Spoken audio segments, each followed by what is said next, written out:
Bonjour, donc bëggoon leen a woon rapidement comment fonctionne la note de détail. On va cliquer ici. Alors quand on arrive, on a les clients. Ensuite, quand on sélectionne un client, on a les dossiers du client ici. Et quand on sélectionne un dossier, éventuellement si on a des notes de détail, ça s'affiche là-bas. Donc si on prend par exemple là, voilà, on a deux notes de détail. Si on sélectionne une note de détail, on a les articles ici. Donc là, il n'y en a pas. D'accord. Maintenant, alors, si je prends ça déjà, ce qu'on avait, hein, on a quelque chose ici. On peut compléter, c'est-à-dire qu'on n'est pas obligé de faire ça d'un seul coup. On peut compléter, récupérer ça ensuite et continuer à travailler dessus. Alors ici, par exemple, si je cherche faire, supposons que je vais faire un nouvel article. J'ai pas quelque chose de plus précis que faire, donc je prends ça au hasard comme ça. Même à me faire ça sort. Bon, je vais prendre quelque chose comme ça par hasard. Ensuite, quand on regarde les régimes, là aussi je vais sélectionner complètement par hasard, d'accord. Quand on met déjà ça, bon. Et quand je viens ici, quand je clique à l'intérieur, là, il me récupère la position tarifaire et le régime. Mais on n'est pas obligé en fait d'aller les sélectionner. On peut aussi saisir directement ici. Bon, peut-être pour éviter des erreurs. Et pour le régime, quand on sélectionne, on sait à quoi ça correspond. Bon, maintenant, quand on est habitué à faire ça, effectivement, on le sait. Alors là, je vais faire des choses vraiment, c'est complètement par hasard. Les données que je vais mettre, bon, je vais mettre alors les dollars. Ce qu'il faut savoir, c'est que là, on a les différentes devises à l'heure actuelle, avec les taux de change à l'heure actuelle. D'accord, donc après, je vous montre, Inch'Allah, comment on fait pour changer. Donc là, ici, pour le fret, devise rouble, pour assurance, devise CFA, ensuite brut 186. Je mets des chiffres comme ça. D'accord. Donc là, pour CAF, on laisse pour l'instant. Alors je vais sélectionner un autre.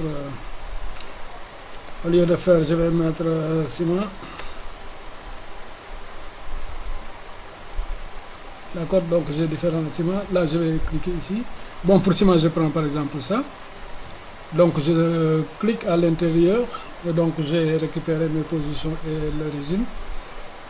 Ensuite.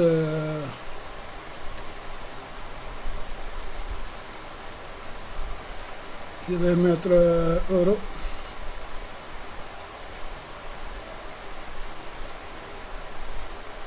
Yen. Et continuer à utiliser du CFA. Donc là, je vais mettre.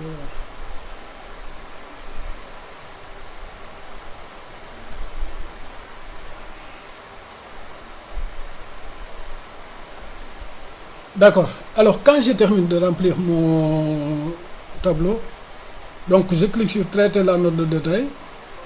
Et donc, il me fait les calculs là en bas et il me fait le total aussi. D'accord. Donc ça correspond à ça. Maintenant, si je clique ailleurs, ça c'est une autre note de détail. Quand je reviens ici, je récupère mes données et puis après, éventuellement, si j'ai autre chose à ajouter, je vais continuer. D'accord. Alors, ce que je veux vous montrer aussi, c'est que par exemple, si on va faire un autre client par exemple, bon, je prends un dossier. Donc dès qu'on clique ici à l'intérieur, d'accord, il nous récupère le numéro Orbus du client et le NINEA. Bon, si le client n'a pas de numéro Orbus, il récupère le numéro Orbus de la société. Et donc il nous reste simplement à ajouter le répertoire. Bon, là je vais fermer. Si on veut éventuellement mettre maintenant des devises, faire des mises à jour, donc on clique ici et les devises sont là. Donc là aussi si